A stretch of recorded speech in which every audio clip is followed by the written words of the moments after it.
Okay, like I was saying, watching that train go down that 3% grade, and this isn't even a steep part, this is a flat area, I can imagine it would be pretty scary, but for the most part, things go pretty well.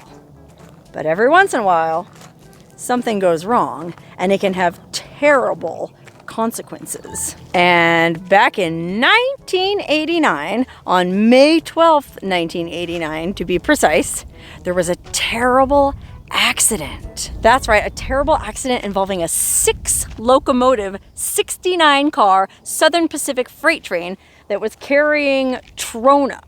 Okay, first of all, 6 locomotives, that's the word I was looking for, locomotive, not engine car, but I think they could be called both. Anyway, this accident involved a train that had a 69-car long train. That's a long, I mean, that's probably about as long as the ones we were just sitting here looking at, but with 6 locomotives, and it was full of Trona, okay? If you're like me, you might recognize the name Trona from the weird post-apocalyptic blighted little mining town on the edge of Searles Valley called Trona. And I made a video about that place too. It's a wild place. Anyway, apparently it's called Trona because Trona is the name of some mineral that they mine out there, which I guess is used in all kinds of different industrial applications. I'm not sure what those are, but this train was carrying 69 cars full of it from Trona, the town, all the way to Long Beach, where they were going to ship it to Colombia. That's right, Colombia. This Trona, whatever it's used for, was being shipped all the way from the Mojave Desert to Colombia. And to get it there, well, first they had to get it over the mountains and down to the port. And so this train had to drag it through the Cajon Pass. Speaking of steep grades, it's time for me to face my fears and go down this road. Yikes. Wish me luck. I feel like I better go into 4 low for this. Okay, yikes. I can't even see the road. I could be headed off a cliff.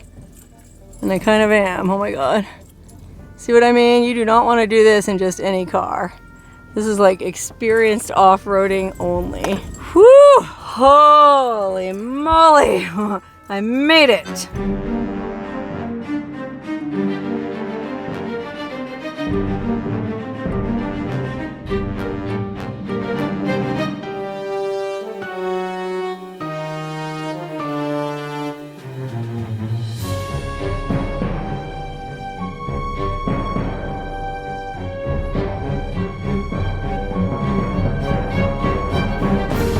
Okay, we've arrived at the site of this horrible train crash, train wreck. I mean, it was just a horrible disaster. Okay, like I said, back May 12th, 1989, long train, 69 cars and 6 locomotives going down that Cajon Pass, 3% grade, full of Trona. Well, apparently there was some issue with the way they weighed the Trona. I'm not sure how it works. I guess my understanding is, and correct me if I'm wrong, they load up the Trona or the minerals or whatever it is that the train is hauling, and then the train goes to some kind of rail yard where everything is weighed and logged, and that's where they assign how many locomotives are going to be needed to get the train safely to its destination, or to get the freight safely to its destination. Well, apparently in this instance, there was some miscalculation with the amount of Trona, the weight of the Trona, and so there weren't enough locomotives on this train, and it didn't have enough braking power to handle that steep 3% grade. And so apparently what happened is, as the train was coming down the Cajon Pass, it basically lost control. Can you imagine anything more terrifying than an out of control 69 car, 6 locomotive railroad? It's absolutely terrifying. So as it came down the rest of the Cajon Pass, it just got faster and faster until it was going like 100 miles an hour, which if you know anything about trains, and I don't, that's really fast for a train. And by the time it got down here to this curve outside San Bernardino, California, that's where I am now, the beautiful foothills of the, well, I guess those would be the San Bernardino Mountains, the, well, blue-collar little suburb of San Bernardino. I know people like to bag on it, but it doesn't seem like a bad place to me.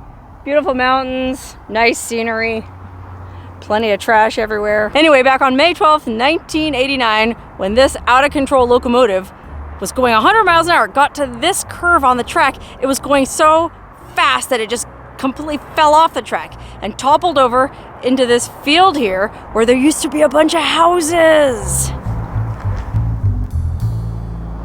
Oh my God, it was terrible. Can you imagine?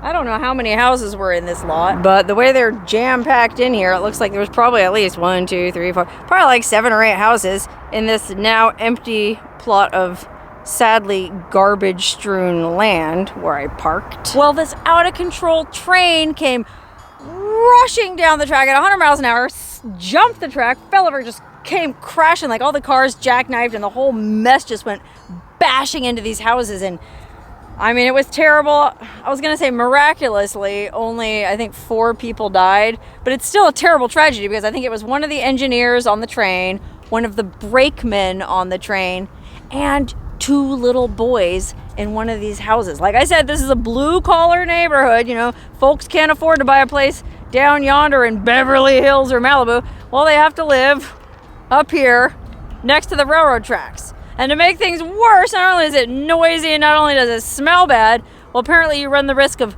trains jumping the tracks, smashing into your house, and crushing and asphyxiating your kids. Because I guess that's exactly what happened. The train cars, and you can see pictures of this online, they just jackknifed and jumbled up and came tumbling down and it was like destroyed most of these homes. And I guess there was 2 little boys inside one of them that ended up just being crushed and suffocated by, I don't know, I guess the walls and everything just collapsed in on them.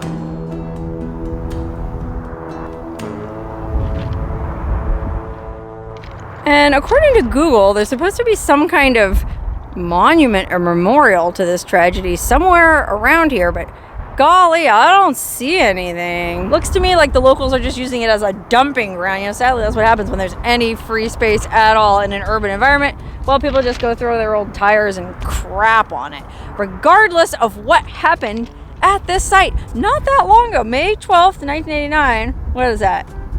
34 years ago, almost to the day, about 34 years ago. Not that long ago, recent memory, those little boys would be like, you know, 40 years old today. I think it's kind of disrespectful. Here we are in the LA basin with all that LA traffic. I better get down off this railroad grade and back to safety. Although weirdly, it didn't say you weren't allowed to walk up here. And, well, I'm not the only one doing so. There's a woman walking around over there too. But it's not a good day for me to follow in my father's footsteps and get hit by a train. So I'm gonna go back down to safety and tell you the rest of this horrible story, because believe it or not, it gets worse. Okay, I guess back in 1989, there were not only houses on this side of the street, but also there was a bunch of houses on that side of the street too. And now you can see there's only one, and it's got kind of an empty lot on one side and an empty lot on the other side. Well, that's because after this horrible train derailment, when all the houses on this side of the street were pulverized, well, not all of them. I think there was one house miraculously left untouched on this side of the street. And can you imagine if you were that homeowner? Like I said, these are blue collar folks. You know, they probably don't have a ton of money and they probably don't have very good homeowners insurance. So if a train comes bashing into your house one day, well, that would mess things up pretty good for you. And frankly, it's the kind of thing that some people would probably never recover from, especially if your kids were killed in it. But, you know, there was one house left standing, and even though I'm sure that person probably felt real creepy and guilty, like, oh my God, why did everybody else get destroyed and not me? Well, they probably didn't have the funds to move anywhere else, so they just stayed here, and the cleanup crews came. They cleaned up all the mess, all the railroad cars and cargo. Think of all that trona that was scattered all over the place. Hopefully there's no negative effects to breathing in trona, because there must have been trona all over this hillside. Anyway, they cleaned all that up, and everything kind of went more or less back to normal. I mean, the one house that was left here, you know, he just went about his business by watering his lawn, picking up the morning paper off the front porch, you know, the usual, until 2 weeks later, unbelievably, tragedy struck again. Oh, I see. There's a big homeless encampment over there. That's probably why that lady was walking around. Yeah, like I said, blue-collar neighborhood. But, you know, sadly in LA, you see these homeless camps everywhere.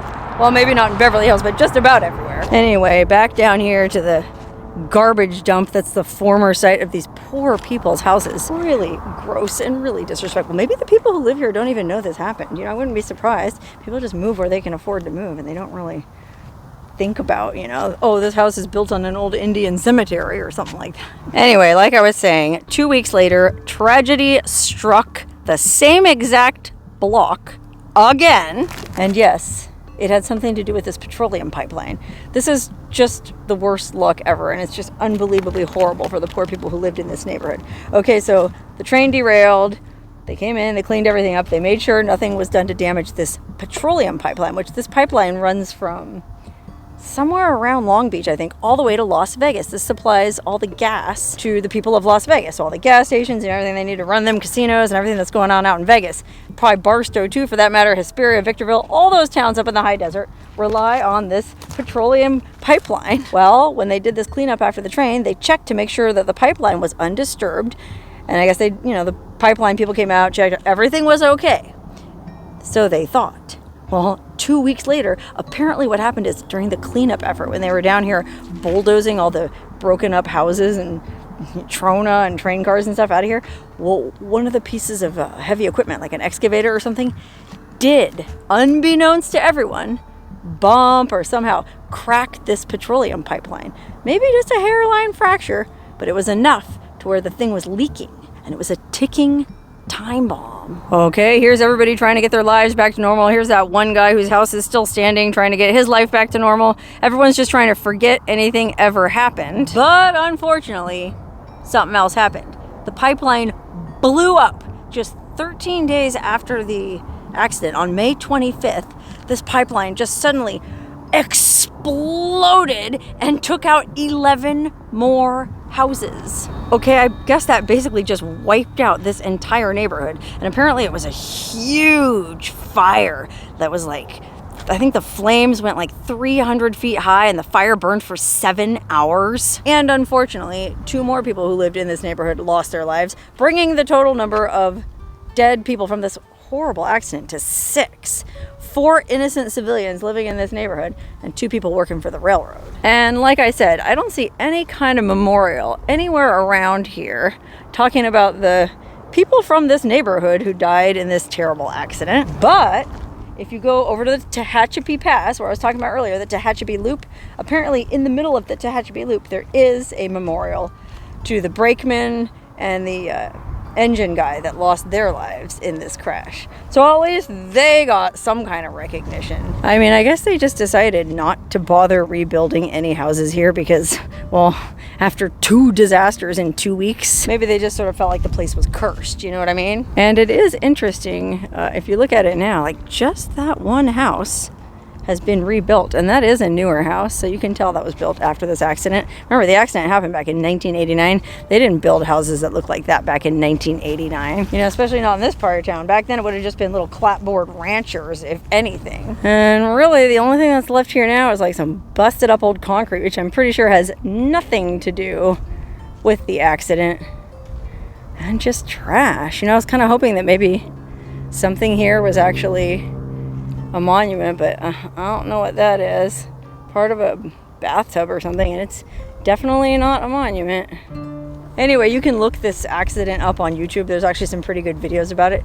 It happened, this is called Duffy Street. So if you just look up like the Duffy Street disaster or the 1989 Cajon Pass rail disaster, don't just put in Cajon Pass rail disaster though, because there's actually more than one. I just thought this was the saddest. I mean, they're all sad, but this, I don't know, just the double whammy of having the train derailment and then the pipeline explosion in not even 2 weeks, 13 days, just horrible. And so it kind of goes back to what I was saying at the beginning of this video when I was thanking truck drivers and railway people for their service because it's a dangerous job. Well, that incident proves it. It's very dangerous, and sadly, sometimes not just for the rail workers, but also for the innocent people that just happen to not be able to afford to live anywhere else other than right by the railroad tracks. Now, I know if you're a rail fan, you might think, golly, Wonderhussy, that'd be my favorite place in the world to live, right next to a railroad track. But I don't know, ask yourself, is it really? Okay, anyway, I gotta get back in my car and drive all the way back over the Cajon Pass, back to the blessed desert, and find a place to camp. But I sure hope you found this video interesting and informative and not too depressing. I didn't mean to be a bummer with it. I just feel like it was a really interesting story, and these people's story deserves to be told. I mean, if they can't have a friggin' monument, well, then at least they can have a video.